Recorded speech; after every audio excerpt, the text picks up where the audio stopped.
கிறிஸ்துவுக்குள் அன்பான blessings FM radio நேயர்கள் அனைவருக்கும் வணக்கம். நீங்கள் உங்கள் வஸ்திரங்களை அல்ல, உங்கள் இருதயங்களை கிழித்து உங்கள் தேவனாகிய கர்த்தரிடத்தில் திரும்புங்கள். அவர் இரக்கமும் மன உருக்கமும் நீடிய சாந்தமும் மிகுந்த கிருபையும் உள்ளவர். அவர் தீங்குக்கு மனஸ்தாபப்படுகிறவருமாய் இருக்கிறார். யோவேல் 2 அதிகாரம் 13 நாம் இன்று பார்க்க போகும் பாடல் பாமாலை புத்தகத்தில் 90வது பாடல். 40 நாள் ராப்பகல் வனவாசம் பண்ணினீர் என்ற லெந்துகால பாடல். இப்பாடலை எழுதியவர் ஜார்ஜ் ஹண்ட் ஸ்மிட்டன் அவர்கள். ஸ்மிட்டன் அவர்கள் 1822 ஆண்டு பிறந்தார். கேம்பிரிட்ஜில் உள்ள கார்பஸ் கிறிஸ்டி காலேஜில் பட்டப்படிப்பை படித்தார். 1848 ஆண்டு ஆங்கிலிக்கன் போதகராக அபிஷேகம் பெற்றார். 1850 ஆண்டு நாட்டிங்ஹாம்ஷரில் உள்ள ஹாக்ஸ்வர்த் சபை குருவானவர் ஆனார். குறுகிய காலமே பணி செய்து தமது வேலையை ராஜினாமா செய்தார். பின்னர் 1859 ஆண்டு ஜெர்மனியில் உள்ள பிராங்க்ஃபர்ட்டுக்கு குடிபெயர்ந்தார். அங்கிருந்த சில காலங்களில் 1870 ஆண்டு பிராங்க்ஃபர்ட்டில் மரித்தார் என்று குறிப்புகள் இருக்கிறது. அவர் எப்படி மரித்தார் என்பதை குறித்து தகவல்கள் இல்லை.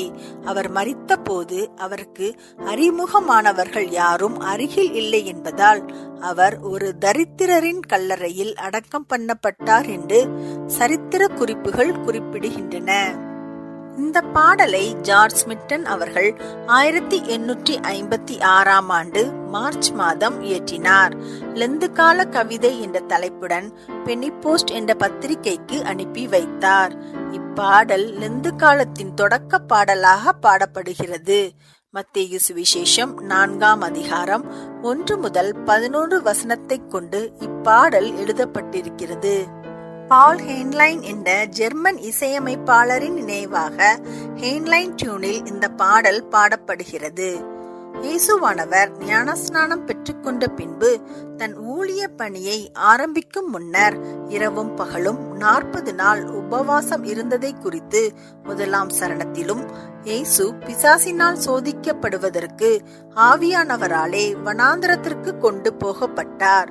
வனாந்தரத்தில் உள்ள கடும் வெயில் குளிரினால் மிகவும் கஷ்டப்பட்டு காட்டு மிருகங்களுடன் சஞ்சரித்ததை குறித்து 2 சரணத்திலும், நாமும் இயேசுவை போல இந்த உலகத்தை வெறுத்து உபவாசம் பண்ணவும் ஜெபிக்கவும் கற்பியும் என்று 3 சரணத்திலும், சோதனைக்காரன் சோதனையில் இருந்து இயேசுவானவர் ஜெயித்ததை குறித்து 4 சரணத்திலும் மிகவும் அழகாக எழுதப்பட்டிருக்கிறது.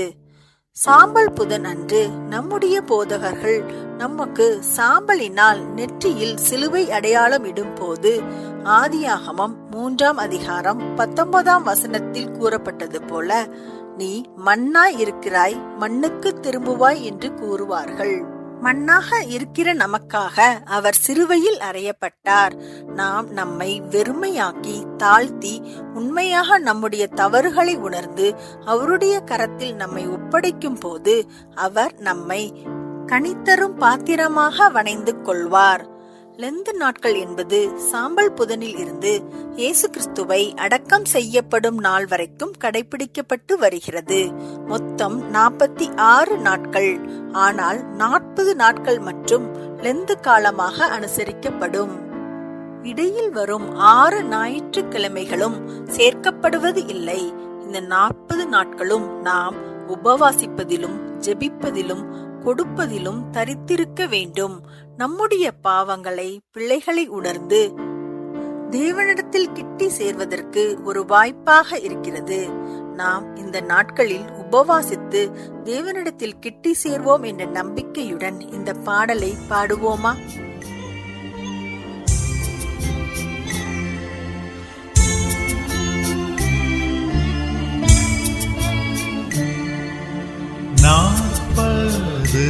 நாள் ராப்பகல் வனவாசம் பண்ணினீர். 40 நாள் ராப்பகல் சோதிக்கப்ப